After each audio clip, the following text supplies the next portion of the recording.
ಎಲ್ಲರಿಗೂ ಬೆಳಗಿನ ಶುಭವಂದನೆಗಳು. ಈ ದಿನ ನಾವು ಹೊಸ ಅಧ್ಯಾಯ 2 ಚರಾಕ್ಷರಗಳಿರುವ ರೇಖಾತ್ಮಕ ಸಮೀಕರಣಗಳ ಜೋಡಿಗಳು ಅನ್ನೋ ಒಂದು ಅಧ್ಯಾಯವನ್ನ ತಿಳ್ಕೊಳ್ಳೋಣ.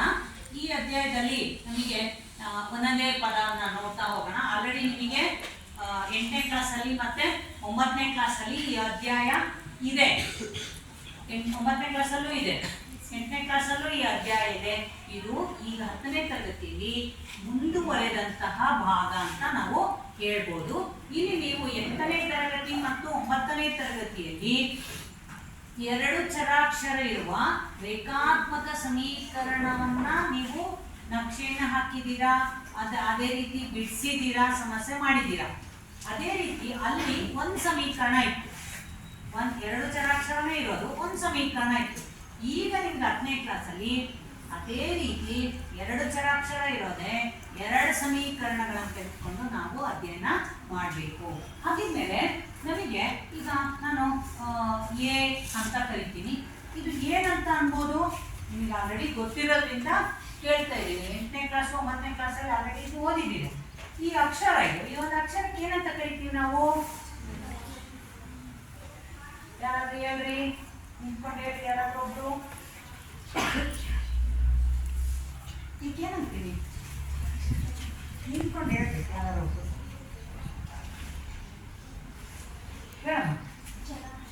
Very good. ಚರಾಕ್ಷರ, ಚರಾಕ್ಷರ ಅಂತ ಕರಿತೀವಿ. ಹಾಗೆ ಇದ್ರ ಹಿಂದ್ಗಡೆ ನಾನು ಈ ಸಂಖ್ಯೆಯನ್ನು ಬರ್ತಿದ್ದೆ. ಅವಾಗ ಇದಕ್ಕೆ ಅಲ್ಲಿ ಇದಿಷ್ಟಕ್ಕೂ ಏನಂತ ಕರಿತೀವಿ? 3a, 3 ಇಂಟು a, 3a ಬೀಜ. ವೆರಿ ಗುಡ್, ಬೀಜ ಪದ ಅಂತ ಕರಿತೀವಿ. ಅಂದ್ರೆ ಈ ಚರಾಕ್ಷರ ಅಂದ್ರೆ ಬೀಜ ಅಕ್ಷರ. ಅದು ಇದು 3 ಅಂದ್ರೆ ಸಂಖ್ಯೆ. ಇದು ಸಂಖ್ಯೆಯನ್ನ ಈ ಸಂಖ್ಯೆ ಮತ್ತು ಬೀಜ ಅಕ್ಷರವನ್ನ ಸೇರಿಸಿದ್ರೆ ಬೀಜ ಪದ ಆಗೋಯ್ತು. ಹಾಗಾಗಿ ಇದು ಒಂದು ಪದ. ಏಕಪದೋಕ್ತಿ ನಿಮಗೆ ಆಲ್ರೆಡಿ ಗೊತ್ತಿದೆ. ಏಕಪದೋಕ್ತಿ 2 ಪದ ಇತ್ತು ಅಂದ್ರೆ ಇದೇ ರೀತಿ ಇದಕ್ಕೆ ಇನ್ನೊಂದು ಸೇರಿಸಿದ್ರೆ ದ್ವಿಪದೋಕ್ತಿ ಆಗುತ್ತೆ. ಹಾಗೇನೆ ಇನ್ನೊಂದು ಪದ ಸೇರಿಸಿದ್ರೆ ತ್ರಿಪದೋಕ್ತಿ. ಇದು ಆಲ್ರೆಡಿ ನಿಮಗೆ ಗೊತ್ತಿರೋ ಅಂತ ವಿಚಾರಗಳು. ಏಕಪದೋಕ್ತಿ, ದ್ವಿಪದೋಕ್ತಿ, ತ್ರಿಪದೋಕ್ತಿ ಮತ್ತೆ ಬಹುಪದೋಕ್ತಿ ಅನ್ನೋವು ಗೊತ್ತಾಗ್ತದೆ. ಈಗ ನಿಮಗೆ ನಾನು 2x² + x ಈಗ ಇದು ಒಂದು ಬಹುಪದೋಕ್ತಿ. ಈ ಬಹುಪದೋಕ್ತಿಗೆ ನಾವು ಏನ್ ಮಾಡೋಣ? ಬಹುಪದೋಕ್ತಿ ಮತ್ತು ಸಮೀಕರಣ ಎರಡಕ್ಕೂ ವ್ಯತ್ಯಾಸವನ್ನ ತಿಳ್ಕೊಂಡ್ರೆ ಈ ಅಧ್ಯಾಯದಲ್ಲಿ ಗೊತ್ತಾಗುತ್ತೆ. ಯಾಕೆಂದ್ರೆ ನೀವು ಏಕಪದೋಕ್ತಿ, ಬಹುಪದೋಕ್ತಿ ಎಲ್ಲ ನೋಡಿದ್ದೀರಿ. ಈಗ ಇದು ಒಂದು ಬಹುಪದೋಕ್ತಿ ಅಂತ ಕರಿತಿದ್ದೀನಿ ನಾನು. ಸಮೀಕರಣ ಅಂದ್ರೆ ಏನು? ಹೇಳಿ, ಸಮೀಕರಣ ಅಂದ್ರೆ ಏನು? ಇದನ್ನ ನಾನು ಬಹುಪದೋಕ್ತಿ ಅಂದ್ರೆ. ಸಮೀಕರಣ ಅಂದ್ರೆ ಎಡಭಾಗ ಮತ್ತು ಬಲಭಾಗದ ಸಮತೆಯನ್ನು. Very good. ಎಡಭಾಗ ಮತ್ತು ಬಲಭಾಗದ ಸಮತೆಯನ್ನ ಹೇಳುವಂಥದ್ದೇ ನನಗೆ ಸಮೀಕರಣ. ಸಮೀಕರಣ ಅನ್ಬೇಕಾದ್ರೆ ಎಷ್ಟು ಭಾಗ ಇರಬೇಕು? 2 ಭಾಗಗಳಿರ್ಬೇಕು. ಒಂದು ಎಡಭಾಗ, ಒಂದು ಬಲಭಾಗ ಇರಬೇಕು.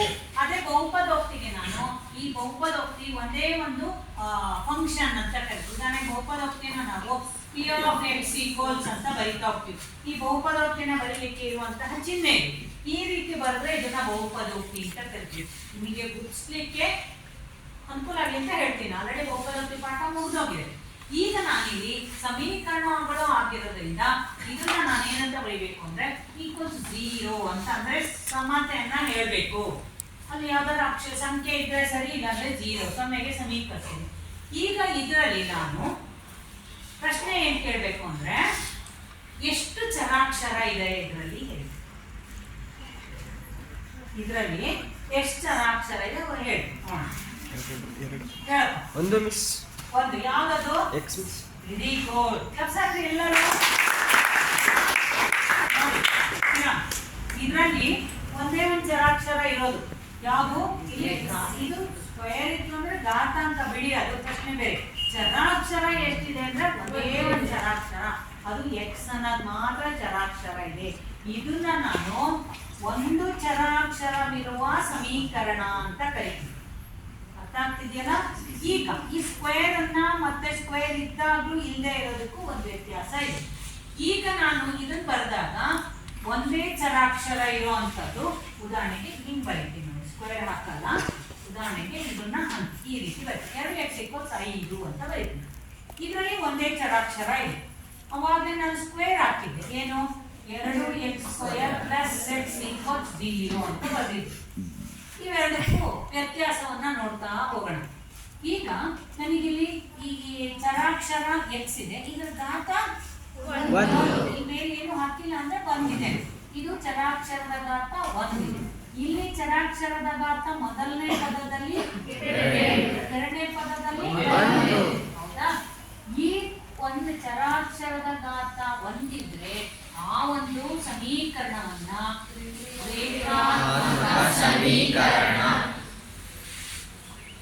ರೇಖಾತ್ಮಕ ಸಮೀಕರಣ ಅಂತ ಕರಿತೀವಿ. ಏನಂತ ಕರಿತೀವಿ? ರೇಖಾತ್ಮಕ ಅಂದ್ರೆ ಸರಳ ರೇಖೆ, ರೇಖಾತ್ಮಕ ಅಂದ್ರೆ ಘಾತಾಂಕ ಹೊಂದಿರೋದು ಅಂತ ಕರಿತೀವಿ. ಆಗ್ತಿದೆಯಲ್ಲ? ಇದು ಯಾಕೆ ರೇಖಾತ್ಮಕ ಅಂತಿದ್ರೆ, ಈ ನಕ್ಷೆಯನ್ನ ಈ ಸಮೀಕರಣದ ನಕ್ಷೆಯನ್ನ ಬಿಡಿಸಿದಾಗ ನನಗೆ ಒಂದೇ ಒಂದು ಸರಳ ರೇಖೆ ಬರುತ್ತೆ. ನಕ್ಷೆಯಲ್ಲಿ ಒಂದು ಸರಳ ರೇಖೆ ಅಂತ ಹಾಗಿದ್ಮೇಲೆ ಇದನ್ನ ರೇಖಾತ್ಮಕ ಸಮೀಕರಣ ಅಂತ ಕರಿತೀವಿ. ಅದೇ ರೀತಿ ಇಲ್ಲಿ ಘಾತಾಂಕ ಜಾಸ್ತಿ, ಹೈಯೆಸ್ಟ್, ಗರಿಷ್ಠ ಘಾತ ಇಲ್ಲಿ 2 ಇದೆ. ಹೌದಲ್ವಾ? ಈ 2 ಘಾತಾಂಕ ಇದ್ದದನ್ನ ವರ್ಗ ಸಮೀಕರಣ ಅಂತ ಕರಿತೀವಿ. ಏನಂತ ಕರಿತೀವಿ? ವರ್ಗ ಸಮೀಕರಣ. ಅದೇ ರೀತಿ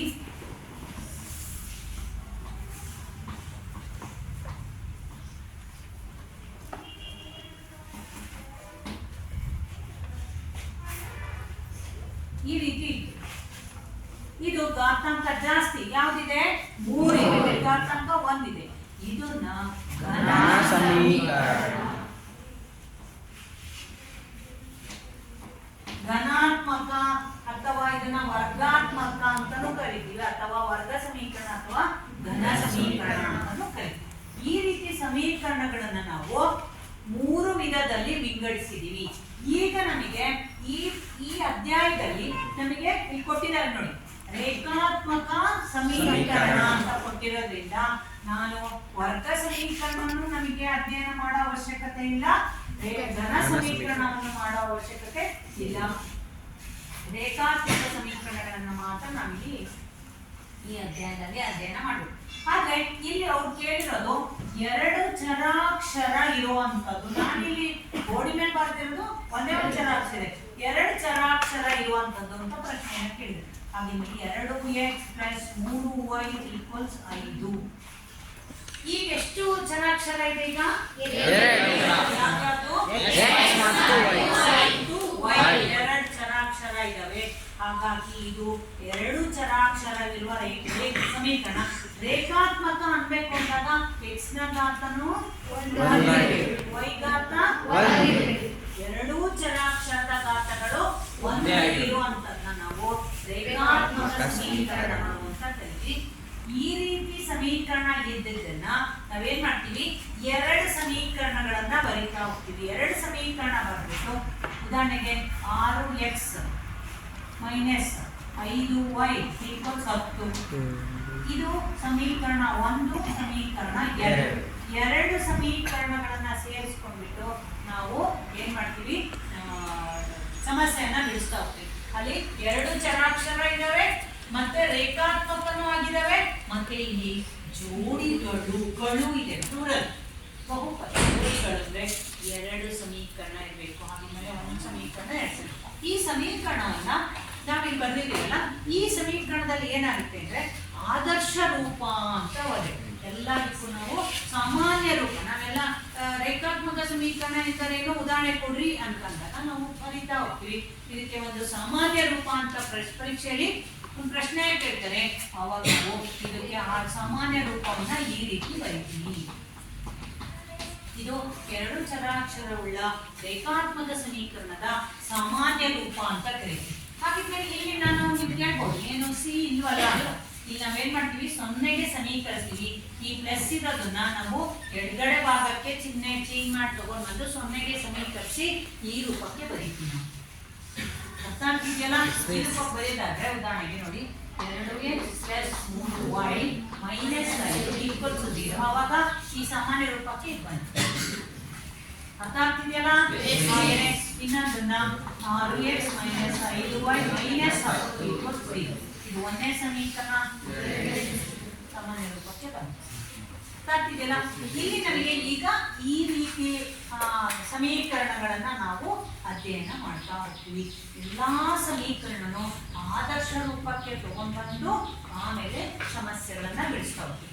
ಮುಖ್ಯವಾಗಿ ಇನ್ನೊಂದು ಅಂಶ ಇಲ್ಲಿ ಏನಿದೆ, ಆದರ್ಶ ರೂಪಕ್ಕೆ ತಗೊಂಡ್ ಬಂದ್ಮೇಲೆ ನಮಗೆ ಈ 2 ಸಮೀಕರಣ ಇರೋದ್ರಿಂದ ಆದ ಸಾಮಾನ್ಯ ರೂಪ ಒಂದಿದೆ. ಹೌದಾ? ನನಗೆ ಬೇಕಾದ್ರೆ 2. ಇದನ್ನೇ ನಾನು ಸೇಮ್ ಬರೆದ್ರೆ ನೋಡಿ, ax + by + c = 0. ಇದನ್ನೇ ಇನ್ನೊಂದ್ಸಲಿ ax + by + c = 0. ಯಾಕೆಂದ್ರೆ ರೇಖಾತ್ಮಕ ಸಮೀಕರಣಗಳ ಜೋಡಿಗಳು ಹೇಳಿರೋದ್ರಿಂದ ನಾನು ಇದನ್ನೇ ಸೇಮ್ ಬರೆದ್ರೆ ನನಗೆ ವ್ಯತ್ಯಾಸ ಗೊತ್ತಾಗಲ್ಲ. ಸಮೀಕರಣ 1 ಯಾವುದು, ಸಮೀಕರಣ 2 ಯಾವುದು ಅಂತ ವ್ಯತ್ಯಾಸ ನನಗೆ ಗೊತ್ತಾಗಲ್ಲ. ಆದ್ರಿಂದ ನಾವೇನ್ ಮಾಡ್ತೀವಿ, ನಮಗೆ ಗೊತ್ತಾಗ್ಲಿ, ಸಮಸ್ಯೆಗಳನ್ನ ಬಿಡಿಸಲಿಕ್ಕೆ ಗೊತ್ತಾಗ್ಲಿ, 1ನೇ ಸಮೀಕರಣ ಯಾವುದು, 2ನೇ ಸಮೀಕರಣ ಯಾವುದು ಅನ್ನೋ ದೃಷ್ಟಿಯಿಂದ ನಾವೇನ್ ಮಾಡ್ತೀವಿ, ಇದಕ್ಕೆ 1 1 1 ಇಲ್ಲಿ 2 2 ಕೊಡ್ತೀವಿ. ಈ ವ್ಯತ್ಯಾಸ ಗೊತ್ತಾಗ್ತಲ್ಲ? 1ನೇ ಸಮೀಕರಣ 2ನೇ ಸಮೀಕರಣ ಅಂತ ಗೊತ್ತಾಗ್ತಾನೆ. ಇದನ್ನ ನಾವು 2 ಚರಾಕ್ಷರಗಳಿರುವ ರೇಖಾತ್ಮಕ ಸಮೀಕರಣಗಳ ಸಾಮಾನ್ಯ ರೂಪ, ಜೋಡಿಗಳ ಸಾಮಾನ್ಯ ರೂಪ ಅಥವಾ ಆದರ್ಶ ರೂಪ. ಪರೀಕ್ಷೆಯಲ್ಲಿ 1 ಅಂಕಕ್ಕೆ ಈ ಪ್ರಶ್ನೆಯನ್ನ ಕಂಪಲ್ಸರಿ ಕೇಳ್ತಾರೆ. ಏನು ಅಂದ್ರೆ, 2 ಚರಾಕ್ಷರಗಳಿರುವ ರೇಖಾತ್ಮಕ ಸಮೀಕರಣ ಜೋಡಿಗಳ ಆದರ್ಶ ರೂಪವನ್ನ ಅಥವಾ ಸಾಮಾನ್ಯ ರೂಪವನ್ನ ಬರೆಯಿರಿ ಅಂತ ಪ್ರಶ್ನೆಯನ್ನ ಕೇಳ್ತಾರೆ. 1 ಅಂಕ ಕೇಳಿದಾಗ ನೀವು ನೀಟಾಗಿ ಇದನ್ನ ಬರೀಬೇಕು. ಅರ್ಥ ಆಗ್ತಿದೆಯಲ್ಲ? ಆಮೇಲೆ ಇದಕ್ಕೆ ಬರೋಣ. ಇದು ಏನು ಅಂತ ಈಗ ನಿಮಗೆ ಅರ್ಥ ಆಗಿರೋದು, ಚರಾಕ್ಷರ ಅರ್ಥ ಆಯ್ತು, ಏಕಪದ ದ್ವಿಪದ ಅದು ಅರ್ಥ ಆಯ್ತು, ಸಮೀಕರಣ ಅಂದ್ರೆ ಅರ್ಥ ಆಯ್ತು, ಅಲ್ಲಿಂದ ಇಲ್ಲಿಗೆ ಬಂದ್ವಿ. ಸಮೀಕರಣ ಅಂತ ಅರ್ಥ ಆಯ್ತು, ಸಮೀಕರಣದಲ್ಲಿ 1 ಚರಾಕ್ಷರ ಇದೆ ಅರ್ಥ ಆಯ್ತು, ಸಮೀಕರಣದಲ್ಲಿ 2 ಚರಾಕ್ಷರ ಅರ್ಥ ಆಯ್ತು, ಹಾಗೆಯೇ ಸಮೀಕರಣದಲ್ಲಿ ರೇಖಾತ್ಮಕ, ವರ್ಗಾತ್ಮಕ, ಹಾಗೆಯೇ ಧನಾತ್ಮಕ ಸಮೀಕರಣ ಅರ್ಥ ಆಯ್ತು. ಈಗ ನಮ್ಮ ಅಧ್ಯಾಯದಲ್ಲಿ ಏನು ಅಂಶಗಳಿದ್ದಾವೆ ಅನ್ನೋದನ್ನ ತಿಳ್ಕೊಂಡು ಹೋಗೋಣ. ಈಗ ಇಲ್ಲಿ a1 ಇದನ್ನು ಓದೋದಾದ್ರೆ a1x + b1y + c1 = 0, a2x + b2y + c2 = 0 ಅಂತ ಓದಬೇಕು. ಇವೆರಡು ಚರಾಕ್ಷರಗಳ ರೇಖಾತ್ಮಕ ಸಮೀಕರಣಗಳ ಸಾಮಾನ್ಯ ರೂಪ ಅಂತ ಕರೀತಾರೆ. ಇದರಲ್ಲಿ ಏನೇನು ಅಂಶ ಇದೆ ಅನ್ನೋದನ್ನ ಸ್ವಲ್ಪ ತಿಳ್ಕೊಂಡು, ಇದು x ಮತ್ತೆ y ಅನ್ನೋದು ಏನೇನು ಅಂತ ಅಂದ್ರೆ ಗೊತ್ತಿದೆಯಾ? x ಮತ್ತೆ y ಅನ್ನೋದು ಏನು ಗೊತ್ತಿದೆಯಾ? ಏನು? ಚರಾಕ್ಷರಗಳು. Very good. x ಮತ್ತೆ y ಅನ್ನೋದು ಚರಾಕ್ಷರಗಳು. c ಅನ್ನೋದು ಚರಾಕ್ಷರ ಅಲ್ಲ, ಅದನ್ನ ಸ್ಥಿರಾಂಕ ಅಂತ ಕರೀತೀವಿ. ಅದನ್ನ ಈಗ a1 b1 ಮತ್ತೆ c1, a2 b2 c2 ಅನ್ನೋವು ವಾಸ್ತವ ಸಂಖ್ಯೆಗಳಾಗಿರ್ತವೆ. ಹಾಗಿದ್ಮೇಲೆ ವಾಸ್ತವ ಸಂಖ್ಯೆಗಳು ಅಂತ ಅಂದ್ರೆ ಯಾರಾದ್ರೂ ಒಬ್ರು ನಿಂತ್ಕೊಂಡು ಉತ್ತರ ಹೇಳ್ಬೋದಾ? ಯಾರಾದ್ರೂ ಹೇಳ್ತೀರಾ? ವಾಸ್ತವ ಸಂಖ್ಯೆಗಳು ಎಂದರೇನು? ಯಾರಾದ್ರೂ ಒಬ್ರು ಹೇಳ್ರಿ ನೋಡೋಣ. ಹೇಳಪ್ಪ. ಭಾಗಲಬ್ಧ ಸಂಖ್ಯೆ ಮತ್ತು ಅಭಾಗಲಬ್ಧ ಸಂಖ್ಯೆಗಳ ದೊಡ್ಡ ಅತ್ಯಂತ ದೊಡ್ಡ. Very good. ಹೌದಲ್ವಾ? Very good. ಭಾಗಲಬ್ಧ ಸಂಖ್ಯೆಗಳು ಮತ್ತು ಅಭಾಗಲಬ್ಧ ಸಂಖ್ಯೆಗಳನ್ನ ಒಳಗೊಂಡಂತಹ ಗಳಕ್ಕೆ ನಾವು ವಾಸ್ತವ ಸಂಖ್ಯೆಗಳನ್ನ ಅಂತ ಕರೀತೀವಿ. ಈ ವಾಸ್ತವ ಸಂಖ್ಯೆಗಣದಲ್ಲಿ ಎಲ್ಲಾ ರೀತಿಯ ಸಂಖ್ಯೆಗಳನ್ನ ನಾವು ನೋಡ್ಬೋದು. ಪ್ಲಸ್ ಇರ್ಬೋದು, ಮೈನಸ್ ಸಂಖ್ಯೆ ಇರ್ಬೋದು, ಭಿನ್ನರಾಶಿ ಇರ್ಬೋದು, ಭಾಗಲಬ್ಧ ಇರ್ಬೋದು, ಅಭಾಗಲಬ್ಧ ಎಲ್ಲ ಗಣಗಳು ಸಂಖ್ಯೆಗಳನ್ನ ಈಗ ಹೊಂದಿರುತ್ತೆ. ಅದೇ ರೀತಿ a1, a2, b1, b2, c1, c2 ನಾವೆಲ್ಲವೂ ಕೂಡ ವಾಸ್ತವ ಸಂಖ್ಯೆ, ಯಾವ್ದಾದ್ರ ಸಂಖ್ಯೆ ಆಗಿರ್ಬೋದು. ಅರ್ಥ ಆಗ್ತಿದೆಯಲ್ಲ?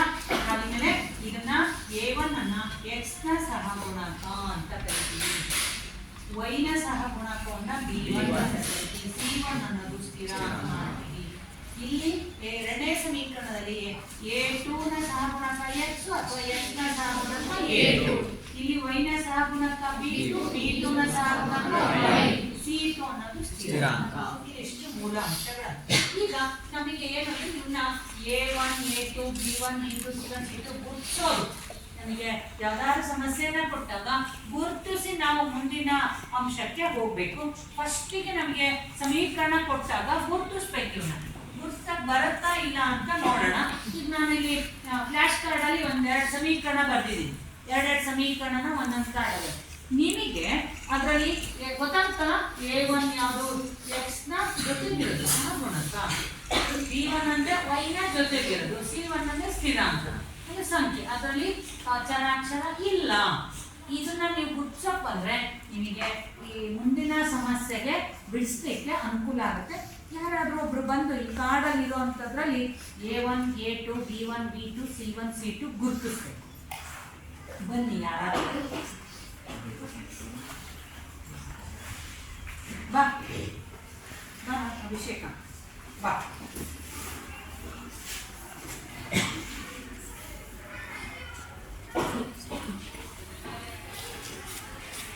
ಈ ಸಮೀಕರಣ ಇದೆಯಾ ಅದನ್ನ ಬರೀ ಒಂದ್ಸಲಿ ಓದು, ಆಮೇಲೆ ಬರೆದು ಅದರಲ್ಲಿ a1 a2 b1 b2 ಎಲ್ಲ ಬರೀ ಓದು. ಒಂದ್ಸಲಿ ಓದಿ ಹೇಳಿ. 4x minus 2y minus 4 is equal to 0. 4x minus 4y minus 5 is equal to 0. ಇಲ್ಲಿ ಎರಡು ಸಮೀಕರಣಗಳ ಬರ್ತಿದ್ದೀವಿ. ಈಗ ನಿಮಗೆ a1 b1 c1 ಒಂದು ಲೈನು, a2 b2 c2 ಎರಡನೇ ಲೈನ್ ಅಲ್ಲಿ ಬರೀ ನೋಡೋಣ.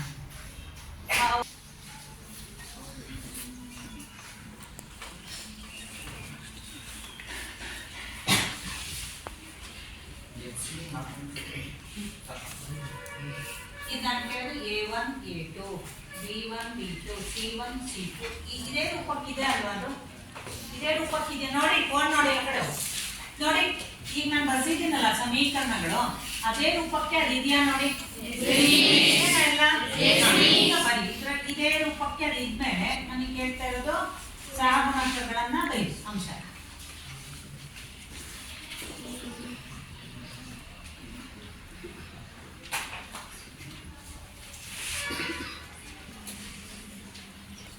a1 ಈಕ್ವಲ್ಸ್ ಎಷ್ಟು ಅಂತ ಬರೀತೀರ ಅದ್ರಲ್ಲಿ.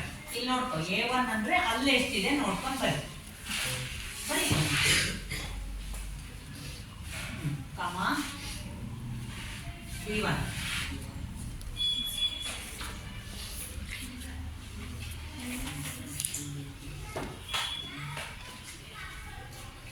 ಅಳಿಸ್ಕೊಳ್ಳಿ. ನಾನು ಬರೀಬೇಡ ಕಾಮ ಕಾಮ ದೂರಕ್ಕೆ ಬರೀ ಸ್ವಲ್ಪ.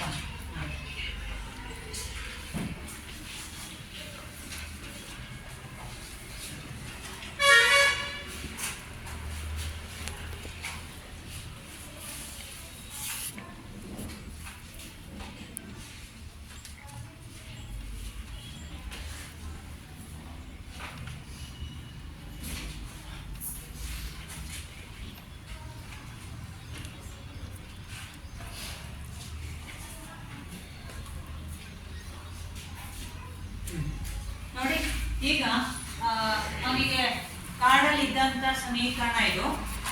ಇದರಲ್ಲಿ ಅವನು a1 a2 b1 b2 c1 c2 ಬರ್ತಿದ್ದಾನೆ. ನಿಮಗೆಲ್ಲ ಕಾಣ್ತಾ ಇದೆಯಲ್ಲ? ಈಗ ಈ ಒಂದು ಅಂಶಗಳು ಬರೆಯಕ್ ಬಂದ್ರೆ ಮಾತ್ರ ನಾನು ಹೇಳಿಕೊಡುವಂತ ಮುಂದಿನ ಸಮಸ್ಯೆ ನಿಮಗೆ ಅರ್ಥ ಆಗುತ್ತೆ. ಇಲ್ಲ ಅಂದ್ರೆ ಅರ್ಥ ಆಗಲ್ಲ. ಇದು ಒಂದ್ಸರಿ ಬರ್ತಿದ್ದಾನಲ್ಲ ಎಲ್ಲರೂ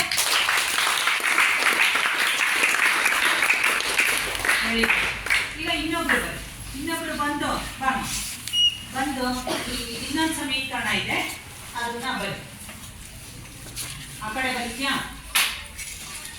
ನಿಮಗೆ ಕಾಣಲಿಲ್ಲ ಅಂತ ಲೈಟನ್ನು ಹಾಕ್ಬೇಕು. ಲೈಟ್ ಹಾಕು.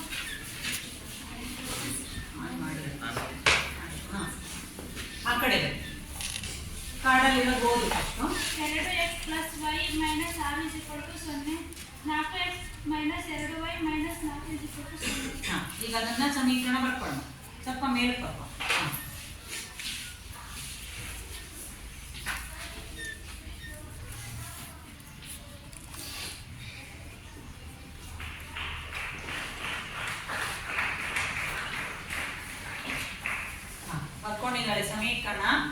ಸಮೀಕರಣ ಇದೆ?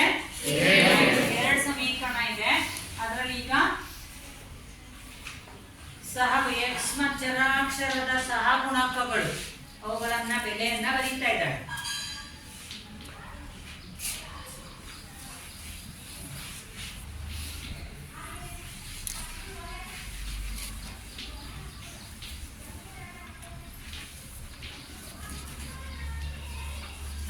ನೋಡಿ, ಈಗ ಇವನ್ನ ನಾವು A1 A2 B1 B2 C1 C2 ನ ಚರಾಕ್ಷರಗಳ ಸಹಗುಣಕಗಳು ಅಂತ ಕರಿತೀವಿ. ಸಹಗುಣಕಗಳನ್ನ ನಾವು ನೋಡಿ ನಮಗೆ ಗೊತ್ತಾಗ್ಬೇಕು ಅವು ಬೆಲೆ. ಆ ಬೆಲೆ ಗೊತ್ತಾದ್ರೆ ಮಾತ್ರ ಮುಂದೆ. ಈಗ ಎರಡು ಸಮೀಕರಣ ಇದೆ, ಅವೆರಡರಲ್ಲೂ ಸಹಗುಣಕಗಳನ್ನ ಚರಾಕ್ಷರದ ಸಹಗುಣಕಗಳ ಬೆಲೆಗಳನ್ನ ಬರೆದಿದ್ದಾರೆ. ಈಗ ನೀವು ನೋಡ್ಬೋದು, ನಿಮಗೆ ಸರಿ ಇದೆನಾ ಅಥವಾ ತಪ್ಪ ಅಂತ ನೀವು ಗೊತ್ತಾಗುತ್ತೆ. ಸರಿ ಇದೆಯಾ ಇಲ್ಲಿ? ಇದೊಂದು ಕೆಲಸ ಹಾಕಿ.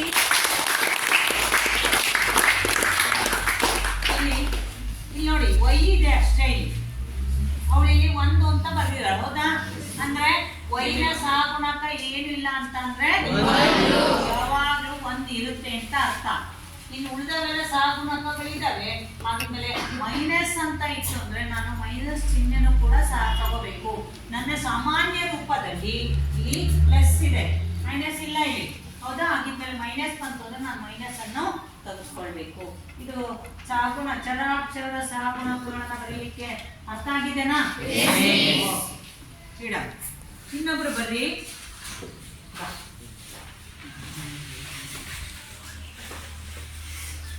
ಇದನ್ನ ಮೇಲೆ ಜಾರಿಸಿ ಬನ್ನಿ. ಹೇಳಿ ಏನು ಕೊಟ್ಟಿದ್ದಾರೆ ನಿಮಗೆ ಸಮೀಕರಣ ಅದು ಸರಿ ಹೇಳಿ. ಇದೆ x plus 2y minus 4 is equal to 0. 2x plus 4y is equal to 12 is equal to ಸರಿ. ಮರಿ ಅವಳಿಗೆ ಬಂದಂತಹ ಸಮೀಕರಣಗಳ ಜೋಡಿಗಳನ್ನ ಅವಳಿಗೆ ಬೋರ್ಡಿ ಮೇಲೆ ಬರೀತಾ ಇದ್ದಾಳೆ. ನೀವು ಅದನ್ನ ನೋಡಿ, ಈಗ ನಿಮಗೆ ಮನಸ್ಸಿನಲ್ಲಿ ನಿಮಗೆ ಗೊತ್ತಾಗ್ಬೇಕು ಇದು ಅವಳು ತೊಗೊಂಡು ಬರೀತಾಳೆ. ನೀವು ಮನಸ್ಸಲ್ಲಿ ಅಂದ್ಕೊಳ್ರಿ, ಓ ಇದೇ ಸಹಗುಣಕ, ಚರಾಕ್ಷರದ ಸಹಗುಣಕ ಇದೆ ಅಂತ ಮನಸ್ಸಲ್ಲಿ ಅಂದ್ಕೊಳ್ರಿ. ಅವಳು ಬರೀತಾಳೆ ಸರಿ ಇದೆಯಾ ಅಂತ ನೋಡಿದ್ರೆ ನಿಮಗೂ ಅಲ್ಲಿ ಅರ್ಥ ಆಗುತ್ತೆ.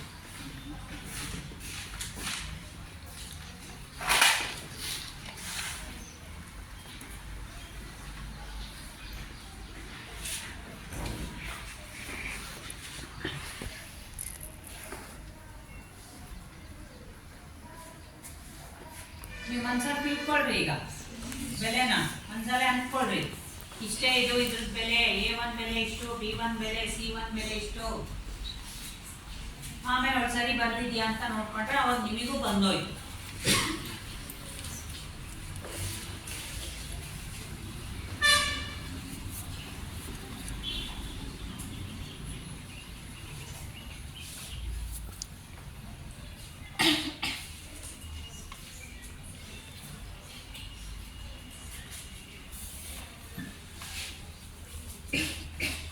ನೋಡಿ, ಈಗ ಅವಳು ಈ ಎರಡೂ ಸಮೀಕರಣಗಳ ಚರಾಕ್ಷರಗಳ ಸಹಗುಣಕಗಳ ಬೆಲೆ ಇದು. ಚರಾಕ್ಷರದ ಸಹಗುಣಕಗಳ ಬೆಲೆ, ಈ ಬೆಲೆಗಳನ್ನ ಇಲ್ಲಿ ಅವಳು ಈ ಒಂದು ಸಮೀಕರಣಗಳನ್ನ ನೋಡ್ಕೊಂಡು ಬರೆದಿದ್ದಾರೆ. ಈಗ ಇದು ax plus by plus c = 0 ಅನ್ನೋ ಒಂದು ಸಮೀಕರಣ ರೂಪದಲ್ಲಿ ಇದೆ. ಈ ರೂಪದಲ್ಲಿ ಇರೋದನ್ನ ಅವಳು ಆದರ್ಶ ರೂಪದಲ್ಲೇನೆ ಇದೆ. ಆದರ್ಶ ರೂಪದಲ್ಲಿ ಇರೋದನ್ನ ನೀವು ಬರೆದಿದ್ದಾಳೆ. A1 ಅಂದ್ರೆ ಇಲ್ಲಿ ನೋಡಿ x ನ ಸಹಗುಣಕ, ಇಲ್ಲಿ ಏನು ಇಲ್ಲ, x ನ ಸಹಗುಣಕ ಅಂದ್ರೆ 1. C1 ಅಂದ್ರೆ y ನ ಸಹಗುಣಕ, ಪ್ಲಸ್ 2 ಇದೆ, ಹಾಗಾಗಿ ಬರೆದಿದ್ದಾಳೆ.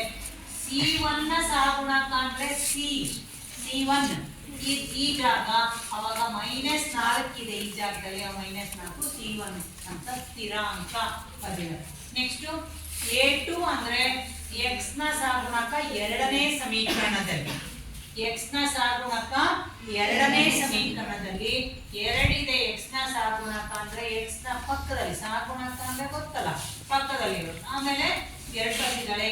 B2 ಅಂದ್ರೆ ಎರಡನೇ ಸಮೀಕರಣದ y ನ ಸಹಗುಣಕ ಅಂದ್ರೆ ಪ್ಲಸ್ 4ಗೆ 4 ಬರೆದಿದ್ದಾರೆ. ಹಾಗೆಯೇ C2 ಅಂದ್ರೆ ಎರಡನೇ ಸಮೀಕರಣದ ಸ್ಥಿರಾಂಕ ಈ ಜಾಗದಲ್ಲಿ -12 ಇದೆ, ಅದನ್ನ ಬರೆದಿದ್ದಾರೆ. ಹೌದಲ್ವಾ? ಹೇಳ್ತಿದ್ಯಾ? ನೀವು ಮನಸ್ಸಲ್ಲಿ ಅದನ್ನೇ ಅನ್ಕೊಂಡಿದ್ರಾ? Very good.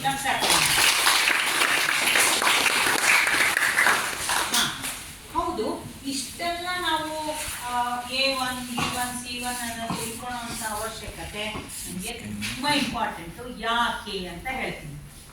ಈಗ ನಮಗೆ ಪರೀಕ್ಷೆಯಲ್ಲಿ ನಮಗೆ ಇವೆರಡು ಸಮೀಕರಣಗಳನ್ನ ಈ ರೀತಿ ಕೊಟ್ಬಿಟ್ಟು ನಮಗೆ ಮುಖ್ಯ ಉದ್ದೇಶ ಏನು, ಸಮೀಕರಣ ನೋಡಿ ನಮಗೆ ಈ ಸಹಗುಣಕಗಳನ್ನ ಕಲಿಯುವಂತಹ ಉದ್ದೇಶ ಏನು ಅಂದ್ರೆ, ನಾವು ಈ ಅಧ್ಯಾಯದಲ್ಲಿ ಏನ್ ಮಾಡ್ತೀವಿ, ಮುಖ್ಯವಾಗಿ 4 ರೀತಿಯಿಂದ ನಾವು ಈ ಚರಾಕ್ಷರಗಳಿಗೆ ಬೆಲೆ, ನಾವು ಯಾವುದೇ ಆಗಲಿ ಒಪ್ಪದೋಕ್ತಿ ಆಗಲಿ ಅಥವಾ ಸಮೀಕರಣ ಆಗಲಿ ನಮಗೆ ಎಷ್ಟು ಚರಾಕ್ಷರಗಳಿರ್ತಾವೋ ಆ ಚರಾಕ್ಷರ ಅಂದ್ರೇನೆ ನಮಗೆ ಏನು ಅದ್ರ ಬೆಲೆ ಗೊತ್ತಿರುತ್ತಾ, ನಮಗೆ ಚರಾಕ್ಷರದ ಬೆಲೆ ಗೊತ್ತಿರುತ್ತಾ?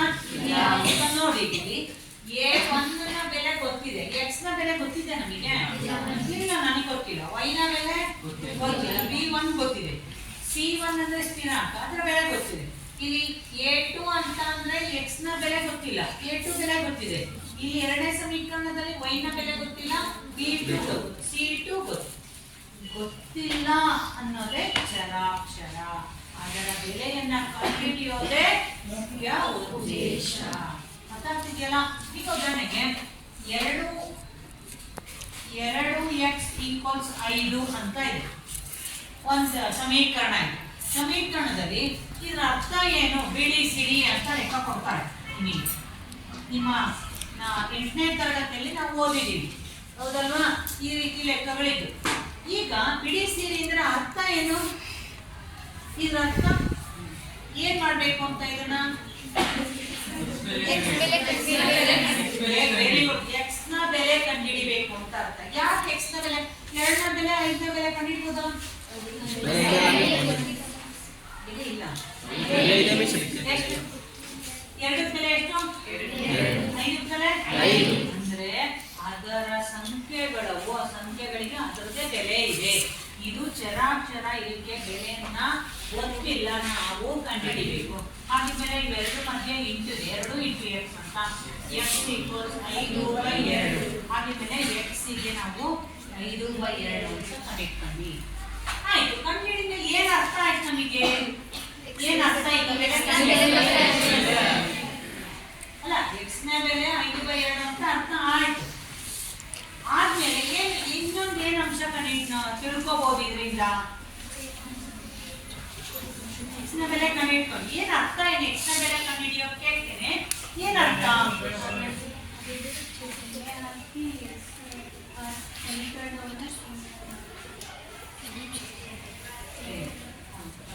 ಬೇರೆ ಯಾರಾದ್ರೂ ಬೆಲೆಯನ್ನು ಹಾಕೋದು ಒಂದು ಓಕೆ.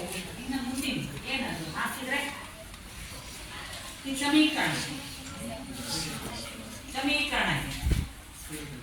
ಹೇಳು.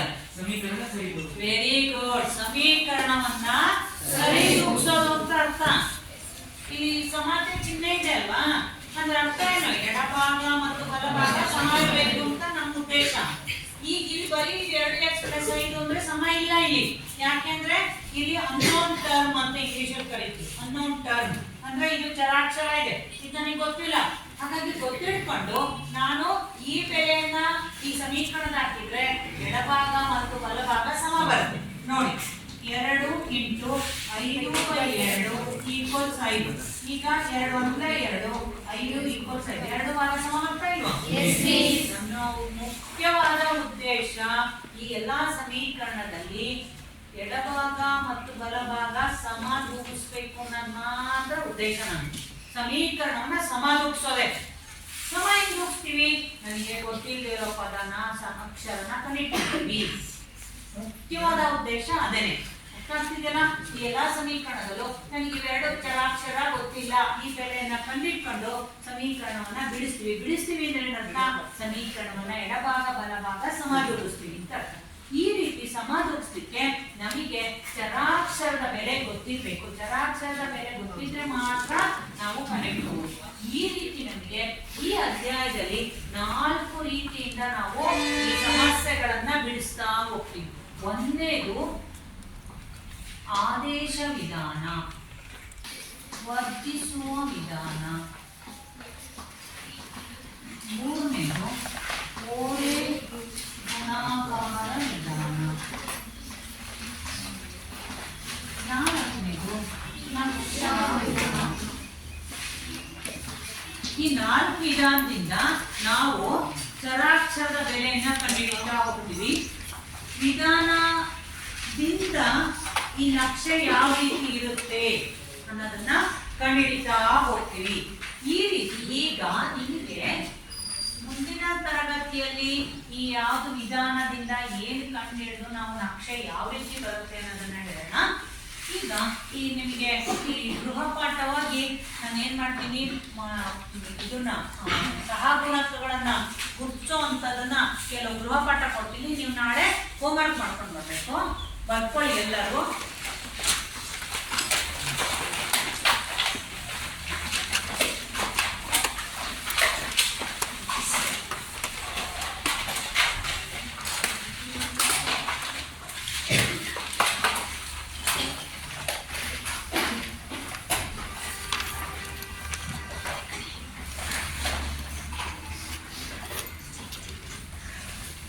ಎರಡು ಲೆಕ್ಕನ ನೀವು ಮಾಡ್ಕೊಂಡು ಬನ್ರಿ. ಇದರಲ್ಲಿ ಏನ್ ಬರಿಬೇಕು ಅಂದ್ರೆ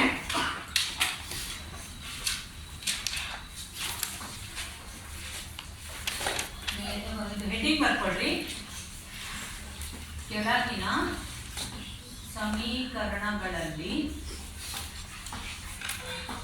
x ಮತ್ತು a1 a2 b1 b2 c1 c2ಗಳ ಬೆಲೆ ಬರೆಯುವುದು. ಅವನ ಬೆಲೆಯನ್ನ ಬರೆಯೋದಷ್ಟೇ. ನಿಮಗೆ ತೋರಿಸಿರಲ್ಲ ಅವರು ಸ್ನೇಹಿತರು ಬೆಲೆಯನ್ನ ಬರೆಯೋದಷ್ಟೇ.